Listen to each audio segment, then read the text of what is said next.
Part 1, The House on Hollow Creek Road.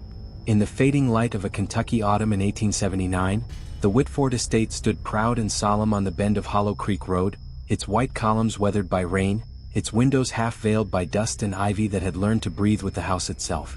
The Whitfords were a family people spoke of in admiration during the day and in hushed tones at night. Elias Whitford, the patriarch, was a man whose calm presence commanded silence. His fortune, built on tobacco and timber, had made him one of the richest men in the county. Yet no one could quite remember when or how that fortune began. His wife, Margaret, carried herself like a woman haunted by memory, her eyes often fixed on the horizon, as if listening to something only she could hear. Their eldest son, Thomas, 17 and restless, was known for his charm and curiosity, while Clara, at 15, seemed born of quieter winds, always writing, always asking questions no one wanted to answer. The youngest, baby Samuel, rarely cried. It was as if he'd learned early that noise was not welcome in the Whitford home. The land around their house was vast and green, but strangely still. Even in summer, the wind would stop at the property line, as though obeying some unseen boundary. Travelers passing by Hollow Creek would sometimes claim to hear a hum coming from beneath the ground, a deep vibration like the groan of the earth remembering something it wanted to forget. When asked, Elias would simply smile and say, "The soil is old here. Old things make strange sounds." But the truth was heavier. The first sign that something was wrong came in a letter, yellowed and shaking from the long journey. It arrived on a Wednesday morning, delivered by a post rider who swore he'd never return that way again. Margaret opened it at the kitchen table, her hands trembling as her eyes scanned the page. Elias looked up from his ledger, and their eyes met in a silence that felt rehearsed. The words inside were simple but chilling. A promise made in blood can't be forgotten. The ground remembers. It always remembers. Elias folded the letter carefully and tucked it into his vest pocket, saying nothing. For the rest of the day no one spoke above a whisper. That night, Clara awoke to the faint hum again, low, rhythmic, and pulsing beneath the floorboards of her room.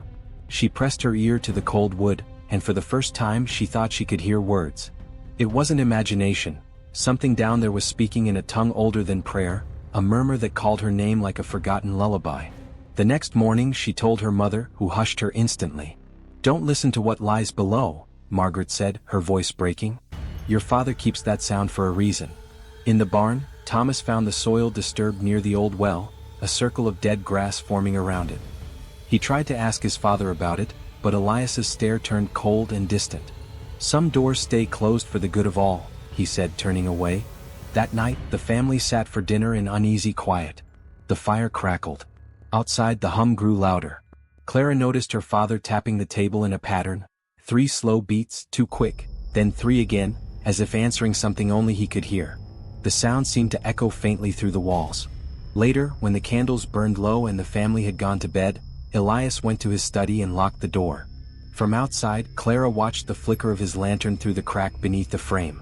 She could hear him whispering, voice low and measured, reciting names she didn't recognize. The floorboards beneath her feet vibrated softly, as if responding to his words. Somewhere beneath the house, something shifted. A sigh, almost human, rippled through the stillness. And then it stopped. The next morning, Margaret burned the letter in the hearth while Elias stood beside her, unmoving. "It's not time yet," he said. "We must keep our silence." But the land had already begun to stir. The birds no longer sang near Hollow Creek Road. The cattle refused to drink from the stream. Even the air carried a taste of iron, heavy and bitter. Clara, unable to shake what she'd heard, wrote in her journal that night, "The house feels like it's listening. And whatever it's listening to, it's getting closer." Part 2, The Cellar That No One Spoke Of. The mornings at the Whitford estate had always carried a strange calm, but as October deepened, the silence began to press on the walls like a held breath. The house, once alive with conversation and warmth, now spoke only in creaks and sighs. Thomas noticed first that the animals were refusing to go near the cellar door behind the kitchen. The hounds would growl and back away, their eyes fixed on the floorboards. Elias ignored it, though his gaze often lingered on that door longer than before, his fingers twitching at the sound of the hum rising faintly from beneath it. Clara watched him in secret, her fear growing with every passing night. She would often wake to the sound of footsteps pacing above her room, heavy and deliberate, her father's steps, but when she peeked from her door, the hallway was empty. The cellar had always been forbidden. Since childhood, Clara had known the rules. No one entered, no one spoke of it, and if ever they heard something from below, they were to pray until it passed. Margaret had made sure of that, her voice trembling whenever she reminded them. But fear breeds curiosity, and curiosity was something the Whitford children had in their blood. It began on a gray afternoon when the fog crept low and thick over Hollow Creek, swallowing the trees. Thomas, frustrated with his father's silence and his mother's evasions, decided to defy the rule. "There's nothing down there but old barrels and dust," he said, though the way he said it betrayed doubt. Clara begged him not to, her hands clutching his arm. "It's not the barrels that scare her," she whispered. "It's what's under them." But Thomas was already moving, his lantern shaking as he made his way to the cellar door.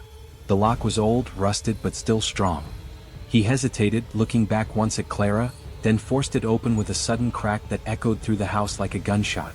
The air that rose from below was cold and damp, carrying with it the smell of earth and something else, something metallic. The hum that had once been faint was now loud enough to rattle the lantern glass. He stepped down the wooden stairs slowly, each creak swallowed by the darkness. Clara waited at the top, unable to follow, the air thick around her as though the house itself disapproved. "Do you see anything?" she called out, her voice breaking. There was no answer, only the flicker of the lantern below. Then came a sound, a whisper, faint but sharp, like breath against stone. Thomas froze. He turned, holding the light toward the far wall, and saw that the cellar didn't end where he thought it did. The back wall was false, planks nailed over a tunnel, the edges carved with symbols that looked eerily like the Whitford crest. He reached out to touch it and the hum stopped. For a single heartbeat, everything was silent. Then something knocked from the other side of the wall. Once, twice. Then a slow, deliberate rhythm, 3 slow, 2 quick, 3 slow, the same pattern Elias tapped at dinner. Thomas stumbled back, dropping the lantern. It didn't shatter. Instead, it rolled toward the false wall and went out as though snuffed by an unseen hand. Clara screamed for him to come up, but no sound came from the dark. When he finally climbed the stairs, his face was pale and his eyes unfocused. There's a room," he whispered. "Older than the house. And the walls are breathing." Margaret found them moments later and slapped Thomas hard across the face, the fear in her eyes deeper than anger. "You've broken the silence," she said, her voice trembling. "Now it will come to collect." That night, Elias bolted the cellar door shut with iron and recited a prayer under his breath that Clara had never heard before. The family didn't eat. They didn't speak. The only sound was the wind scraping against the windows as though trying to get in. In her room, Clara lay awake, watching the shadows ripple across the ceiling. She could hear faint knocks beneath her floor, 3 slow, 2 quick, 3 slow, and with each one the whispering grew louder, clearer, closer. She could make out a single phrase now, rising from beneath the boards. "You opened it. We remember." Outside, Hollow Creek ran red with the reflection of a moon hidden behind clouds, and from the cellar came one last echo, a sigh, long and low, like the earth itself exhaling after a long wait. And in the silence that followed, the house began to hum again. Part 3: The Harvest Feast. The fog had not lifted for 3 days when the Whitford family opened their doors to the county for the annual Harvest Feast, an event meant to restore their reputation and, perhaps, to drown the whispers that had begun circling Hollow Creek. By dusk, the long drive leading up to the estate was lined with carriages and lanterns swaying like slow-moving fireflies. The house, draped in its best silks and candles, seemed to glow from within, a beacon in the fog, but to Clara it looked less like a home and more like a mouth, waiting to swallow what came through its doors. The townsfolk entered with polite smiles, their eyes tracing the cracks in the walls, the faded portraits, the faint hum that never truly stopped. Margaret moved among them with a calm grace, her voice soft but rehearsed. Elias stood at the head of the dining room, a tall figure of confidence that looked borrowed from another time. Thomas sat silent at the far end of the table, his fingers tracing invisible shapes against the wood, as though trying to remember something he wished he could forget. The feast began with laughter, thin, brittle laughter that echoed strangely in the high-ceilinged hall. Platters of roasted meat and steaming bread filled the table, and the air was thick with the scent of wine and candle wax. Yet beneath it all was another scent, metallic, faintly sweet, like rain striking rust. Clara noticed the flicker of unease spreading through the guests. One woman leaned toward her husband and whispered, "It feels too quiet here." He nodded, glancing toward the windows, where the fog pressed close like a living thing. Then Elias rose from his chair, lifting his glass high. "To Hollow Creek," he said, voice steady but hollow. "To what it has given us and what we have kept." The guests murmured their agreement, though confusion rippled through them at his final words. As glasses clinked, the hum beneath the floor grew louder, deep and rhythmic, blending almost imperceptibly with the music of the hired violinist. Margaret's smile faltered. Thomas lowered his head. Clara felt the vibration beneath her feet and realized with a chill that the rhythm matched the pattern her father once tapped at dinner. 3 slow, 2 quick, 3 slow. Then the candles flickered once, twice and went out. For a moment the room was swallowed in darkness, and the only sound was breathing, uneven, strained. When the lights returned, one of the guests, a local merchant named Peter Halley, was slumped over the table, his glass shattered on the floor. His wife screamed, but Elias was already moving, his hand raised. "He's fine," he said firmly, though his voice trembled. "The air in this valley is heavy, it happens." But Peter was not breathing. His skin had turned ashen, his eyes wide, reflecting the flicker of the candlelight like mirrors. Before anyone could speak, the hum surged upward into a tone that made the walls shake. Dishes rattled, glasses cracked, and every flame in the room stretched tall and thin before snapping out completely. In the chaos, Clara saw her father's lips moving, whispering the same words he had muttered in his study nights ago. Margaret's hands clutched the tablecloth, her knuckles white. "It's not supposed to happen yet," she hissed. "You told me we had until the frost." Elias did not respond. He simply stared at the cellar door visible through the open hallway, where the faint glow of red light pulsed from beneath the cracks. The guests, terrified, fled into the fog, their screams quickly swallowed by the night. Clara stood frozen, her heart pounding, her eyes fixed on the cellar. Something was pushing against it from the inside. The wood bent, groaned, then stilled. Elias turned to his family, his face pale as bone. "No one leaves," he said. "Not until it's fed." Margaret gasped, Thomas stumbled backward, and Clara realized the hum was not coming from the house anymore. It was coming from the earth itself, rising through the floor, the walls, through her own heartbeat. The fog outside pressed tighter against the windows, and somewhere far off, the bell of the old church rang once and then fell silent. In that silence, the Whitford family understood. The feast had not been for the town. It had been for the land, and the land had taken what it was owed. Part 4, The Thing Beneath the Cellar. The night after the harvest feast, Hollow Creek fell utterly still. The fog never lifted, not even with the sunrise. The town square stood empty, the lanterns burnt out, and not a single carriage was seen on the road leading to Whitford Manor. Inside the great house, only 4 remained: Elias, Margaret, Thomas, and Clara, and even the walls seemed to know it. Every sound was louder now: the tick of the clock, the groan of the beams, the soft rasp of breathing that didn't always belong to one of them. Clara hadn't slept. She sat at the foot of the stairs, staring at the cellar door where the faint red light still bled through the cracks. The scent of smoke and iron hung in the air. Her brother had been whispering again since dawn, low, frantic murmurs that looped over each other like tangled threads. "It wasn't supposed to wake," he said. "Not yet. Not until the ground thawed." Elias paced the drawing room like a man trapped inside his own skin. "We kept the pact," he muttered, voice sharp with disbelief. "We gave what was promised. Every harvest. Every year. It shouldn't have come for us." Margaret stood by the window, her hands trembling. "It came because you broke the silence," she said. "The feast, you invited the town, you spoke of what was meant to stay buried." Her husband turned on her, his face gaunt, eyes rimmed red. "And would you rather we starved?" he hissed. "The land died before we did this. Before we—" He stopped himself, the words choking off like a noose tightening. Clara rose slowly, her voice quiet but steady. "What is it, Father? What's under there?" No one answered. The hum beneath the floorboards had changed since last night. It wasn't rhythmic anymore, it was alive, restless, moving. Something heavy dragged along the beams beneath the cellar, as though feeling its way through the dark. Every so often the door would twitch just slightly like a pulse. Thomas began laughing then. It was a sound that didn't belong to a child or even to a sane man. "It knows our names," he said. "It's been saying them." Elias grabbed him by the shoulders. "Stop," he barked. "You hear nothing." But Clara heard it too, a faint murmur that rose with each breath. A sound like whispers carried through the wood. "Clara, Thomas, Margaret." At sunset, the family gathered in the dining room, though no one touched the food laid out. The plates were cold, untouched offerings to something they could no longer control. Elias held the old book, the one bound in dark hide, the one that had been in their bloodline since before the manor itself. He opened it, and the pages shivered in the candlelight. "It was written in 1821, he said, his voice hollow. "When our land began to rot, when every crop turned black. An ancestor, Nathaniel Whitford, found something buried beneath the fields. He said it spoke. Said it could give life back to the soil if the family would feed it. So he made the pact." "Feed it?" Clara asked. "Feed it what?" Her father closed his eyes. "Voices. Lives. Those who carry the weight of silence. Every generation, a chosen one must bear the secret, and if they speak of it." The floor split with a sound like thunder. The cellar door burst open, flinging splinters across the hall. The candles went out. Red light spilled upward like liquid, crawling across the floor and walls.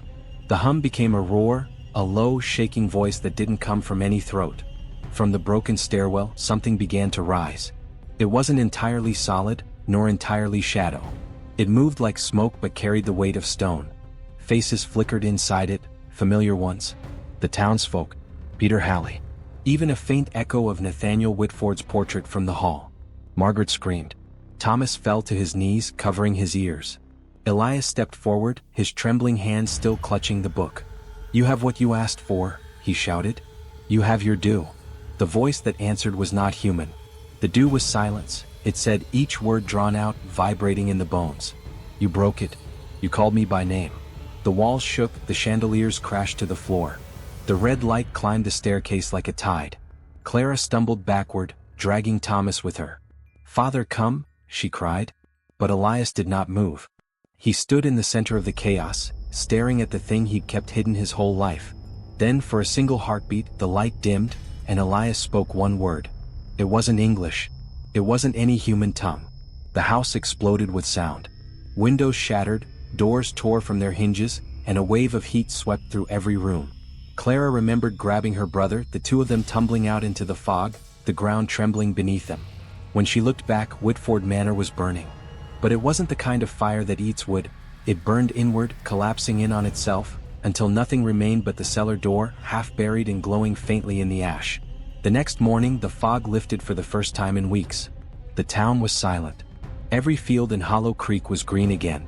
And in the charred remains of the Whitford estate, only 2 footprints led away, from the cellar toward the forest. One small, one barely human. Part 5. The children who remembered the silence. The screams had faded long before dawn touched the hills of Hollow Creek, leaving behind a silence so vast it seemed to swallow the air itself. When the light finally crept through the cracks of the Whitford home, it revealed only ruin, splintered chairs, shattered dishes, and walls that seemed to breathe faintly, as if remembering the voices that once filled them. The great feast table still stood in the center of the dining room, half covered in spoiled food, candles burned to stubs, and wine spilled across the floor like dried blood. No one from the town dared to enter until midday, when the sheriff and 2 men from the parish came riding in, crossing themselves as they stepped past the open doors.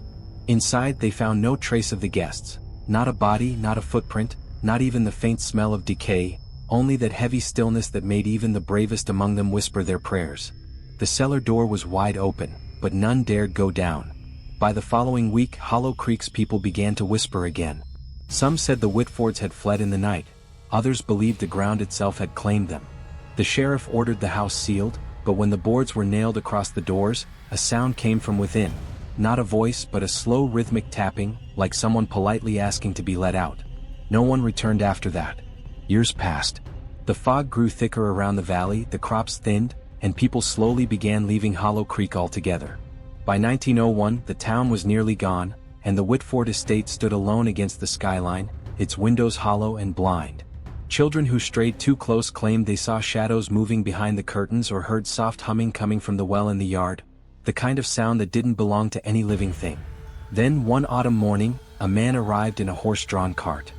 He carried no luggage, only a book of old county deeds and a key wrapped in red cloth. His name was Elijah Whitford Jr., grandson of Elias, born long after the night that had erased his family. He'd come from the city searching for his family's land, determined to restore what was his by blood. The townsfolk, what few remained, warned him that Hollow Creek wasn't a place for the living anymore. But he laughed, said ghosts couldn't scare him, and that the only thing haunting the Whitford name was time itself. That night, he broke the boards, stepped inside, and lit a single lantern. Dust fell from the ceiling as he walked through the hallways, his footsteps echoing in spaces that hadn't heard sound in decades. The portraits on the walls were gone, only faint rectangular stains where they'd once hung. The cellar door was still there too, its hinges rusted, its surface carved with strange, uneven symbols that looked almost like words. Elijah knelt to touch it, tracing one marking with his finger, and as his skin brushed the groove, something warm pulsed beneath the wood, faint but unmistakable like a heartbeat. He froze. The lantern flickered, dimmed, and then every window in the house slammed shut. He called out, thinking perhaps the wind had done it, but the air had gone too still for wind. A whisper rose from below, soft and fragmented, a child's voice, maybe two, speaking words he couldn't quite make out. It sounded like a lullaby at first, something almost tender, until the tone shifted, deepened, layered with others. More voices joined in, overlapping, calling his name. Elijah, you came back. The cellar door shuddered. He stepped back, his heart hammering, as something began pressing upward from the other side. Not a hand exactly, but the imprint of something that remembered how to be one. He dropped the lantern and ran, stumbling toward the front of the house, but when he reached the doorway, the boards he'd torn away were back in place, nailed from the outside. Behind him, the cellar door creaked open. The sound that followed wasn't a growl or a scream, it was breathing, deep and collective, like dozens of lungs inhaling the same poisoned air. Elijah turned, and in the glow of the fallen lantern, he saw them, figures stepping out of the dark one by one, dressed in the same tattered clothes his family had worn in the old portraits. Their faces were pale and expressionless, eyes black like wet coal. At the front stood a woman, Margaret Whitford, her smile gentle, almost maternal. "You shouldn't have come," she said, her voice layered with others, as though the whole house was speaking through her. "The silence kept us safe." Elijah trembled, trying to speak, but his throat closed around the words. Behind her, a small figure appeared, a child holding a music box, the same one Clara had loved. The tune began to play, that same mournful lullaby that had echoed through the house generations ago. The air turned heavy, and the walls began to pulse faintly, as though the house itself was alive again, awakened by blood and memory.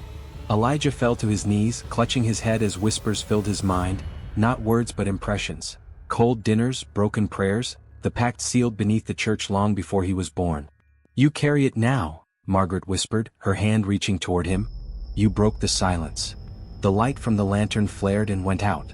When dawn came again, the Whitford estate stood quiet once more, its door open, the fog drifting lazily through the broken windows. The sheriff who found the place swore he heard faint music still playing somewhere deep within, and in the dirt by the well he found footprints, small, bare ones, leading away from the house toward the trees. They vanished halfway down the path. No body was ever found. Over the years, people claimed to see a boy wandering the forest line at dusk, carrying a lantern that never dimmed, humming a tune no one recognized. Some said it was Elijah. Others said it was something older wearing his face. But everyone agreed on one thing. Whenever the fog rolled down from Hollow Creek, the air grew too still, too quiet, as if the silence itself was remembering. And those who dared to listen closely at night swore they could hear the faint tapping again, polite, steady, and patient, waiting for someone else to answer the door.